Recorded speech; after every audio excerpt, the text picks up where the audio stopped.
Харе Кришна, меня зовут Абхиманью Дас, и сегодня наше видео будет посвящено очень важной теме, касающейся передачи духовного знания от одного человека к другому. И как мы знаем, что во всей ведической традиции знание передается по парампаре или через традицию передачи мастерства. То есть очень важно четко, ясно понимать и представлять, что такое парампара, что такое традиция передачи мастерства. То есть это не просто какая-то ученическая преемственность, а именно традиция передачи мастерства. То есть мастер готовит будущего мастера, и дальше этот мастер продолжает поддерживать эту традицию и передавать ее другим мастерам в будущем. Поэтому ключевым словом здесь является именно слово «мастер». Вот у нас уже стало привычкой неправильно переведенные когда-то термины «духовный учитель», точно так же, как и ученическая преемственность. То есть не совсем правильное понимание этого слова, потому что мастер на самом деле это кто такой? Мастер – это высококвалифицированный специалист в своем деле, именно который разбирается, практик, не просто учитель, который учит какой-то науке, обучает чему-то, обучает науке, именно теоретической науке. Но это прежде всего практик. И даже существует такая прусская пословица, известная в армии прусской еще где-то в XIX веке, в середине XIX века, что не каждый учитель может стать фельдфебелем, но зато каждый фельдфебель может стать учителем. То есть человек, который занимается практической деятельностью, то есть тот, который непосредственно управляет армией, войсками, он может обучать. У него есть такая способность. И в чем отличие учителя от мастера? То, что учитель может учить науке много человек, он может учить там 1000 человек, 1 000 000 человек, там 100 миллионов человек, всю Вселенную может учить. А мастер, ему таких количеств не нужно, потому что мастер, в первую очередь, он делает акцент на качестве. И это очень важный момент. Чем отличается мастер от учителя? То есть учителю важно количество, а мастеру важно качество. В этом принципиальное отличие. И мастер – это специалист, который обучает искусству исполнения чего-то.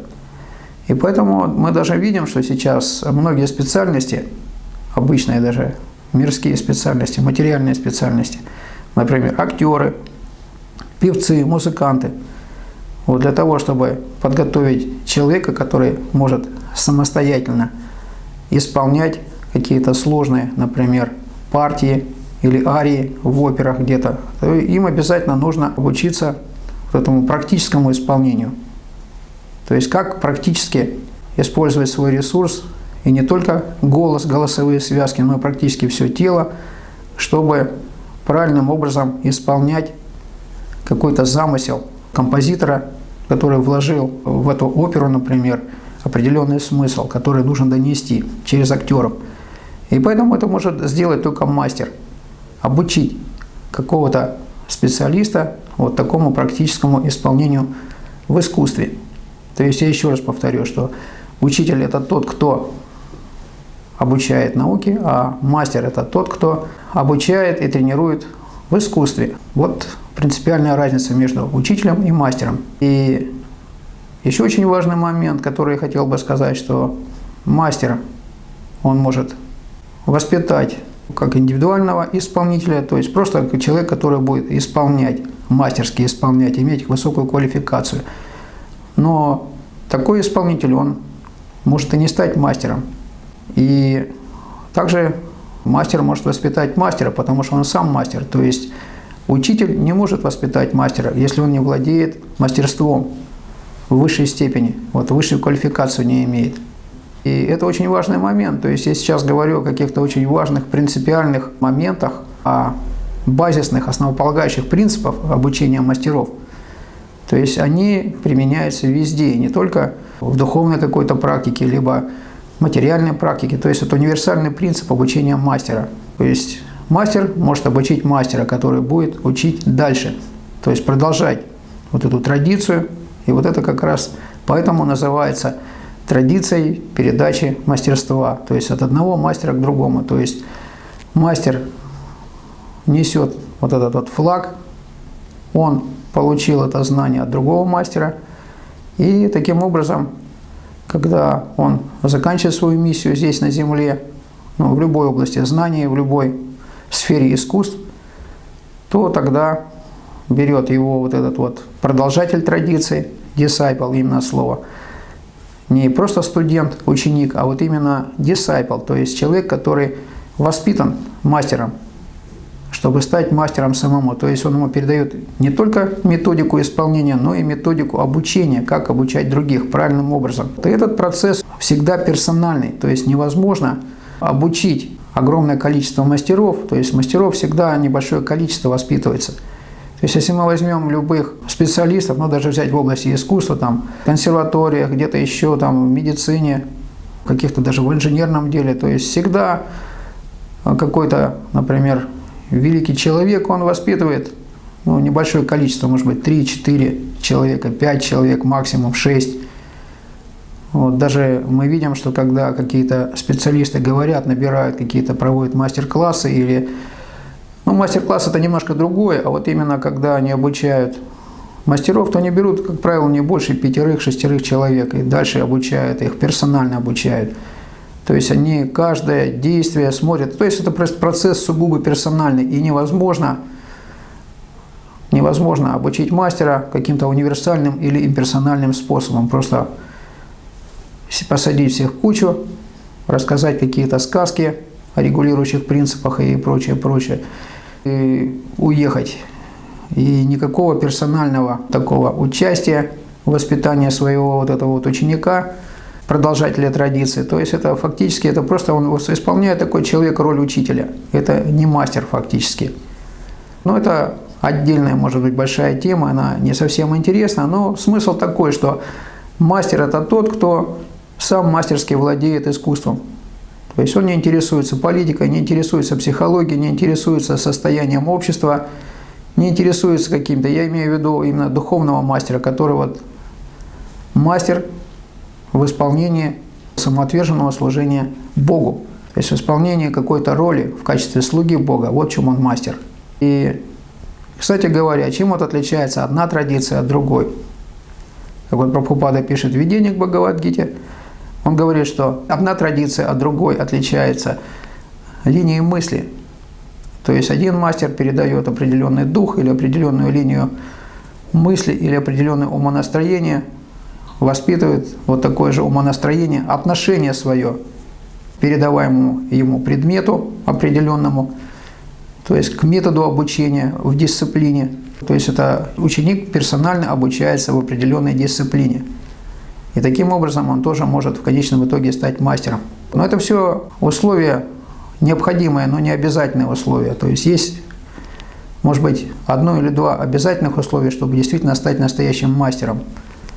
И, к большому сожалению, многие люди, которые, может быть, там как-то назначены кем-то, или сами себя назначили, или что-то еще, вот мастерами так называемыми, то есть они говорят, что нужно, я квалифицирован давать дикшу кому-то, имена какие-то, проводить какие-то церемонии, да, может быть. То есть, но это не самое главное, то есть это может быть необходимое условие, но не обязательное условие.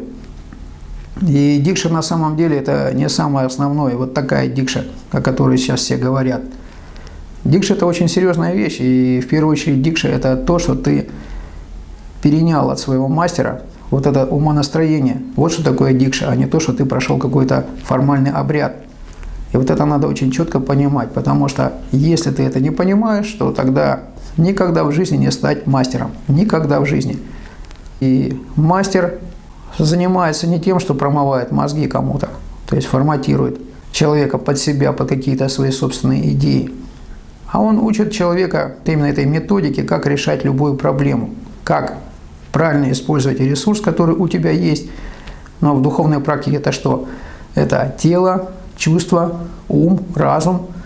Каким образом их использовать для того, чтобы они полностью были задействованы и вовлечены в вот это вот служение Богу. С правильным умонастроением, с правильным отношением к этому. То есть таким образом мастер помогает воспитать вот такое правильное отношение к этим вещам. Прабхупада, кстати, пишет в одной из глав Бхагавад-гиты, что, по-моему, это 13 глава, что нет необходимости духовному мастеру постоянно рассказывать о регулирующих принципах. Об этом можно прочитать. У него главная роль в другом заключается, что мастер в первую очередь должен возвысить своего ученика, поднять его на трансцендентальный уровень. Не так давно мы смотрели интересное такое, видео, где одна очень известная оперная певица проводит мастер-класс. Она мировая звезда оперы Мирелла Фрини. Вот она приехала в Россию и начала рассказывать, то есть проводить мастер-класс. И очень интересный момент наблюдать было, как работает вот этот персональный принцип передачи мастерства.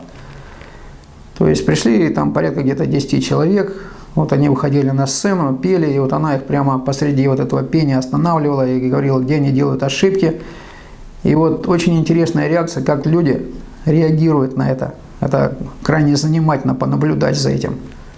И, кстати говоря, это очень важный момент, как, вот, к большому сожалению, наши бхакты, некоторые, которые считают себя бхактами, как вот они не понимают вот этого основополагающего принципа передачи мастерства. То есть человек, например, уже где-то у кого-то обучился, и, может быть, не совсем правильно обучился, не совсем правильное понимание, и он становится зашоренный, такой человек, то есть он становится ограниченным, вот он думает, что все, я теперь достиг совершенства, мне там дали звание, меня выпустили на сцену, но если это применимо к нашей практике, то меня сделали президентом храма, меня назначили каким-то авторитетом, я теперь могу ездить и болтать, что попало, сидя на вьясасане, во-первых, не понимая, не соображая, что я говорю, и просто изображать, делать вид, что я какие-то слова знаю. И вот очень занимательно было наблюдать, как вот она этим людям, которые уже чему-то научились, и которых вот это вот ложное эго движет которыми, и которые говорят, вернее, демонстрируют, показывают, что вот они тоже крутые мастера, что они тоже могут там петь, и уже их выпустили где-то на сцену, и вроде как они в театрах поют. Но она им говорит, слушайте, говорит, вот здесь вот неправильно делать, вот эти вещи неправильно делать. И кто-то пытается это исправить, то есть он относится с уважением к мастеру, да, к его заслугам, потому что она не просто там где-то научилась в каком-то педагогическом институте, она сама на сцене пела в течение всей своей жизни, 80 с лишним лет было, когда она приезжала и давала вот эти вот мастер-классы, то есть имеет определенную заслугу, то есть она соображает, что делает. И когда она говорит, и о чем я хочу отметить особо, что большинство ее не понимают. Большинство учеников вот этих вот уже заслуженных разных людей, они просто не понимают, о чем идет речь. Она им говорит, не надо сковывать горло, не надо пытаться орать. Но они все равно продолжают делать так, как вот они уже были научены делать, неправильно делать. О чем это говорит? Что прежде чем кого-то учить, ты должен добиться, чтобы человек сам научился понимать. То есть ты не можешь ему передать мастерство до тех пор, пока у него вот это сознание, разум его не прояснится, пока он не научит различать, где правильно, где неправильно. И в первую очередь подмечать свои собственные ошибки, потому что когда человек имеет демонические наклонности, он эти ошибки не замечает сам себе. То есть ложное эго говорит, да ты классный, у тебя все хорошо, у тебя все замечательно, ты делаешь все правильно, а вот этот какой-то там, ну, пел он когда-то, а теперь он кто такой? Я как бы, ну, такой с пренебрежением отношения. И поэтому такому человеку практически невозможно, Прабхупада об этом говорит, что такому человеку невозможно передать какое-то мастерство, научить его быть мастером самому или тем более учить других, как правильно исполнять служение Богу. Вот это очень важный момент. Я еще раз снова повторю, чтобы акцентировать на этом, что одна из важнейших вот этих вот вещей, которые передается через традицию передачи мастерства, это именно правильное отношение к самой теме, к самому предмету, к самому искусству, правильное отношение. Правильное отношение к мастеру, потому что мастер, он не пришел наказать тебя. То есть он правильно вот эту дисциплину применяет. Он требует от тебя серьезности, требует от тебя концентрации, чтобы ты не был рассеянным, не был каким-то человеком таким высокомерным. И поэтому Прабхупада еще в 13 главе очень важную вещь говорит, что если пока что у тебя нет мастера, то по какой-то причине Господь тебе этого настоящего мастера не привел. И если ты рвешься какого-то мастера поскорее дикшу получить, то, скорее всего, ты нарвешься на какого-то мошенника, который не понимает даже, что он делает сам. У него ложное эго большое, ему надо как можно большее количество последователей. И на самом деле от такой духовной практики, в кавычках, не будет никакого толку. Это очень важный момент. Тут даже нет необходимости кого-то критиковать. Это очень серьезная вещь. То есть это как вы правильно распоряжаетесь жизнью. Потому что только настоящий, добросовестный духовный мастер может научить человека, как правильно задействовать свой жизненный ресурс, получить вот этот вкус духовный, закрепиться на духовном уровне трансцендентальном, выше материальных гун, и научиться правильно исполнять с правильным умонастроением, правильно исполнять обязанности в служении. И поэтому вот это очень важный момент. Если такого человека нет, он еще не появился в вашей жизни, значит, вы сами еще не готовы к этому. Сами не готовы. И поэтому Прабхупада говорит, что тогда начинай двигаться по лестнице постепенно, шаг за шагом. Не надо идти, бежать, сломя голову, где-то кого-то принимать какую-то мифическую дикшу, которая на самом деле таковой не является. Если вы не закрепились, если вас колышет, то есть вы сегодня пришли, вы сегодня полны энтузиазма, а завтра все бросили и начинаете поливать все грязью, то это еще никакая не дикша. И даже выглядит это весьма странно. То есть это однозначно говорит, что это мошенник. Может пройти там год, может пройти 10 лет, 30 лет, 50 лет. Но еще такой очень важный момент, чтобы было понятно. Может быть другая крайность, то есть человек может прийти даже к нормальному, добросовестному мастеру, каковым был Шрила Прабхупада, и тоже превратно все это понять, непонятно для него, то есть что ему передали очень важный инструмент в руки. Но если ты сам относишься к этому несерьезно, если тебе все-таки Господь такую милость тебе проявил и привел к тебе настоящего добросовестного мастера, но ты, во-первых, не услышал, ведешь себя оскорбительно, переделываешь книги, пытаешься поставить себя выше этого мастера, пытаешься каким-то образом принизить его, вот эту вот важную духовную заслугу в том, что он донес до тебя это знание, и до многих людей донес это знание, исполнил свою роль совершенным образом, ну тогда отношение Господа к таким горе-ученикам, то есть это не ученики фактически, то есть это не продолжатели, это просто студенты-второгодники, которые, может быть, просидели 10 лет в первом классе, но так и не выучили ни азбуки, ни арифметики. И пытаются говорить о каких-то очень таких высокопарных и высоких вещах. И когда говорят, что Прабхупада какие-то ошибки делал, когда Прабхупада имел какие-то предпочтения кому-то, каких-то предпочтений не имел, он наоборот, если мы видим, он прекрасно все видел и понимал. Вот, кстати говоря, даже вот это вот видео очень интересно сравнить. Я вам объясню, почему я сравниваю. Это тоже очень интересный момент, потому что сравнивая, получая какие-то вот эти вот знания, то есть мы можем сравнить, как ведет себя святой человек, и как ведет себя глупый человек, и как ведет себя, может быть, даже и материально, но, по крайней мере, человек, который понимает вот эти вот принципы передачи мастерства, что он все равно действует одинаковым образом. Может, он не до конца вот эту конечную цель не видит, Бога не видит, но, по крайней мере, Господь ему дал вот это понимание основополагающих принципов, как передается мастерство. Это тоже очень важный момент. Поэтому крайне важно понимать и с уважением относиться, что мастер – это не какой-то глупец, который пришел и показывает свои амбиции, набирает себе как можно большее количество последователей, привлекает внимание к себе. У мастера есть другие очень важные обязанности, которые он должен передать своему ученику. И как я хотел привести пример в этом же самом видео с этой вот звездой оперы, когда она говорит: не надо мне показывать свое мастерство так называемое, я вас вижу всех насквозь. Я еще не отучилась, хоть мне, говорят, уже за 80 лет, но я еще соображать не разучилась. То есть я вижу, кто из вас чего стоит. Просто ведите себя естественно, потому что не передо мной вы должны вот показать это, не мне должны вот это вот, а вы должны научиться правильно, чтобы люди, перед которыми вы выступаете, чтобы они были довольны.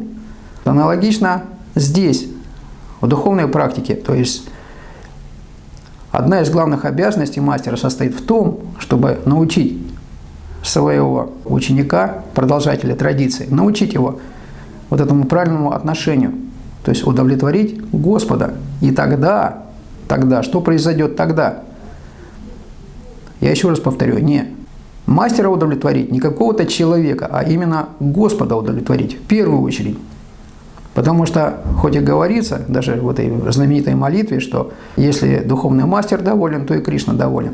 Но я могу сказать так, что духовный мастер будет доволен тогда, когда он увидит, что его ученик делает правильным отношением к Господу, все вот это свое служение пытается делать с усердием, самоотверженностью и со всеми необходимыми качествами. Но в чем, как говорил Прабхупада, основные 4 таких базисных момента, на которых надо обращать внимание, когда, например, мастер передает вот эту персональную подготовку.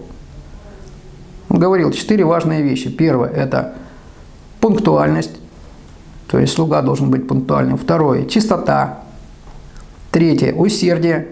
И четвертое – это экономия ресурсов. То есть вот эти 4 вещи, я еще раз их повторю, это пунктуальность, чистота, усердие и экономия ресурсов. Вот 4 основные вещи, которые должны браться в первую очередь в соображение, когда мы совершаем служение. То есть именно эти 4 вещи удовлетворяют Господа, а не что-то там другое.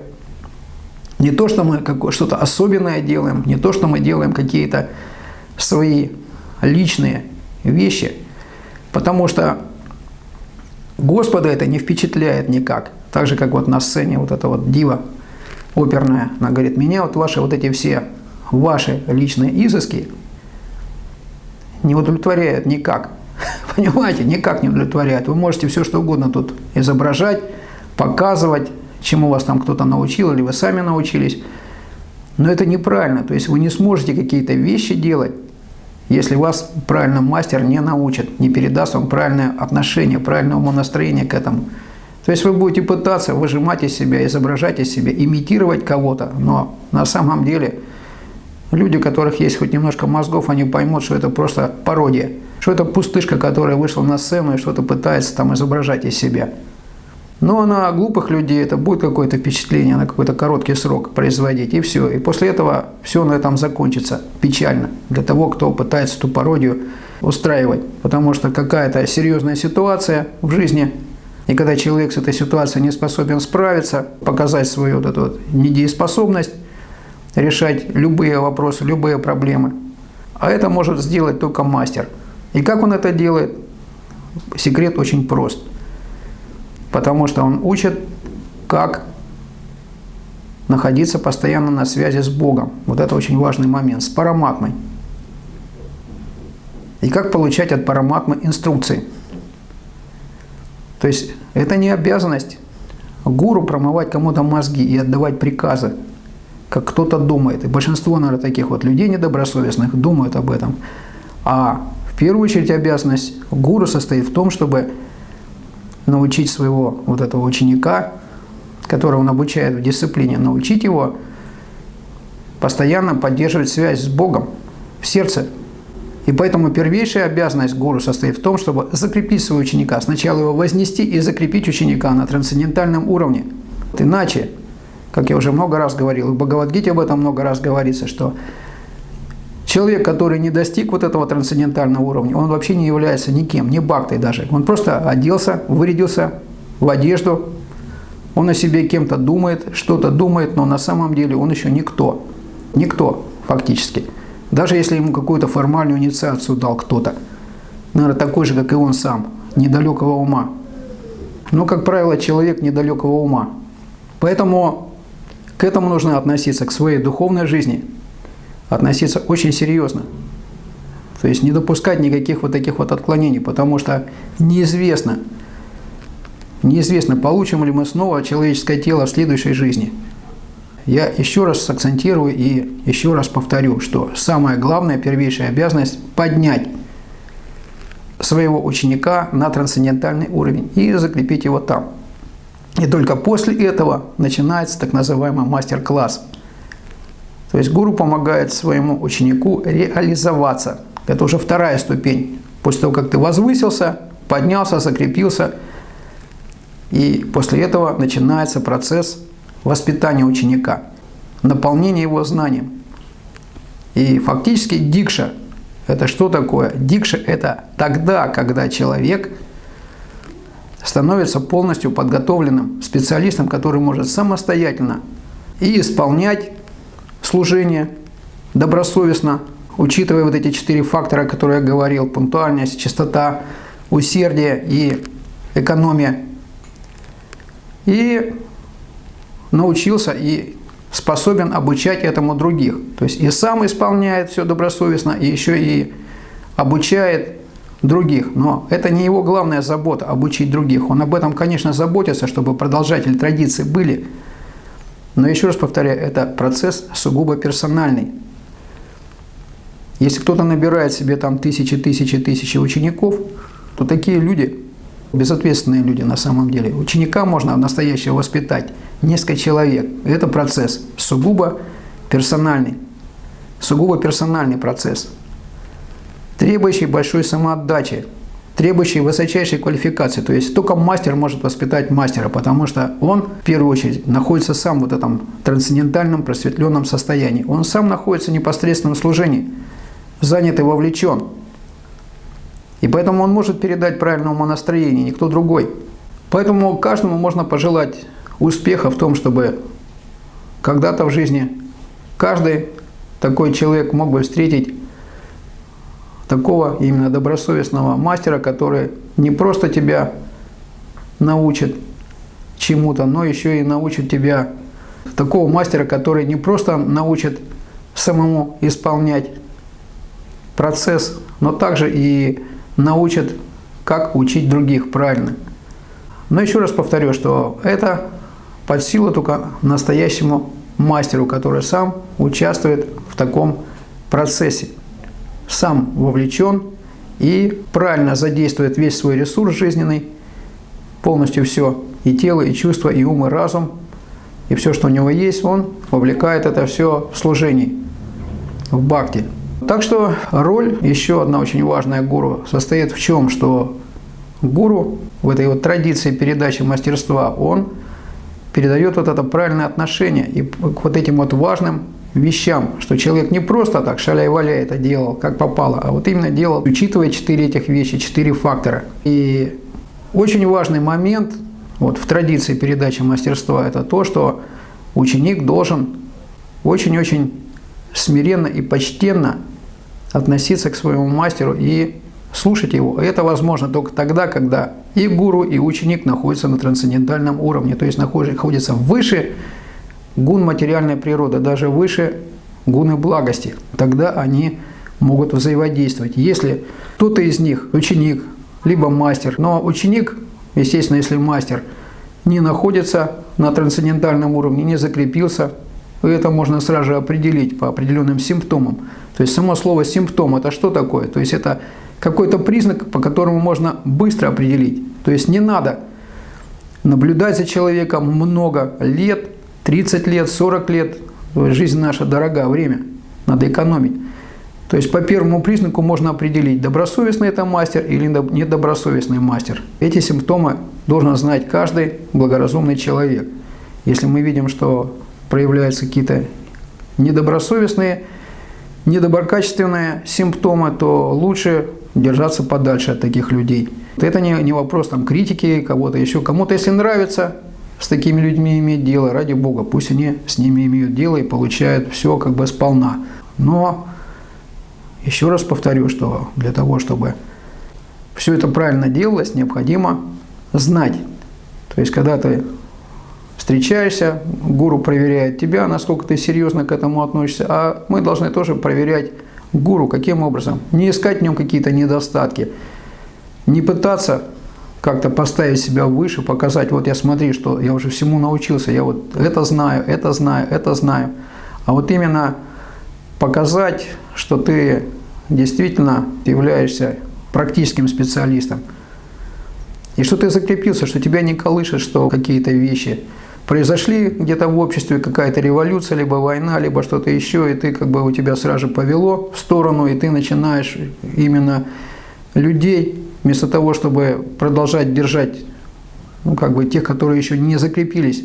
Но я еще раз повторю, что невозможно человека, который не закрепился сам, кого-то закрепить другого на этом трансцендентальном уровне. И самое главное, я сказал, гуру передает вот это вот очень важное умонастроение, свое отношение к вот этим вот наиболее важным вещам, что он к этому относится серьезно, что он к этому относится очень-очень заботливо, а не так себе, что ну дали мне это знание и Бог с ним. То есть надо понимать, что без таких знаний, без такой традиции просто невозможно ничему научиться хорошему. То есть в какой-то степени мы чему-то научимся, ну как вот Прабхупада пишет, в той степени, в которой нам позволяет наш разум.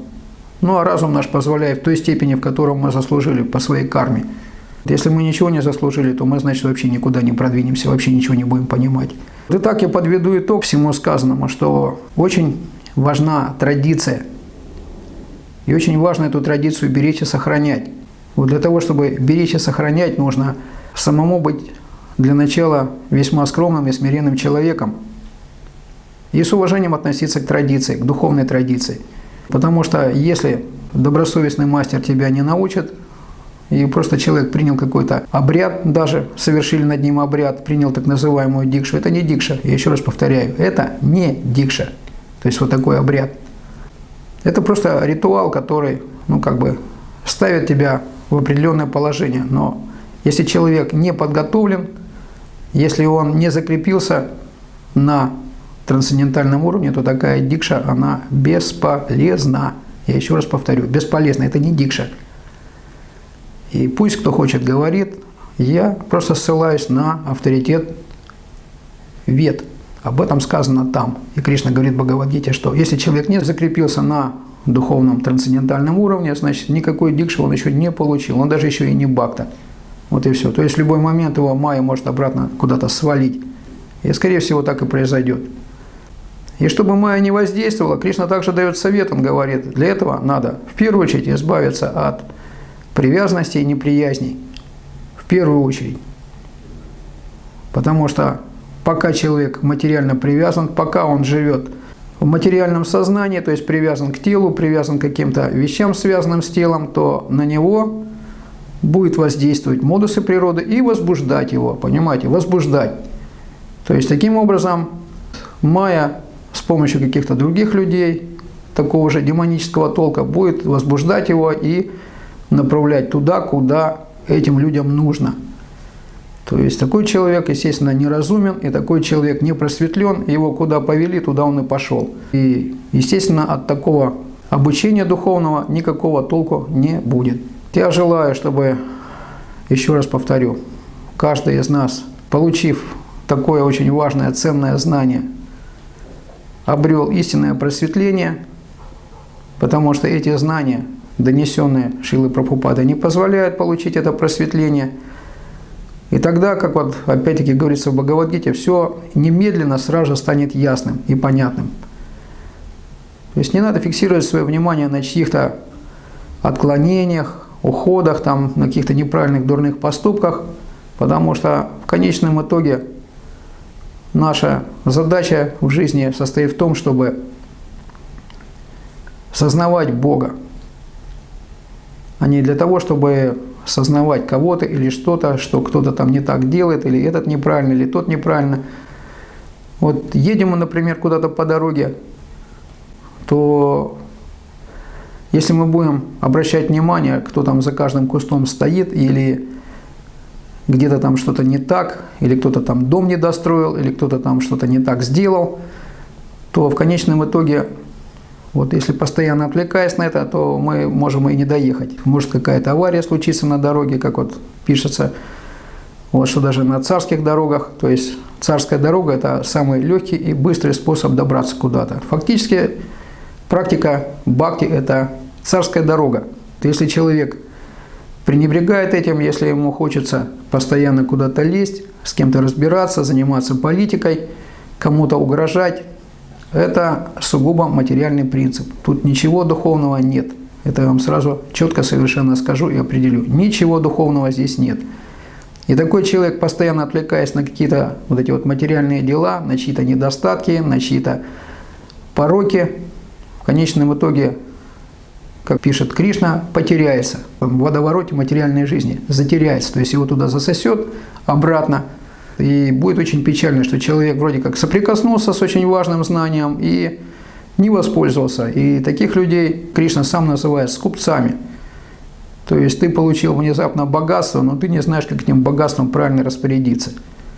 На этом я хотел закончить. Харе Кришна, спасибо за внимание.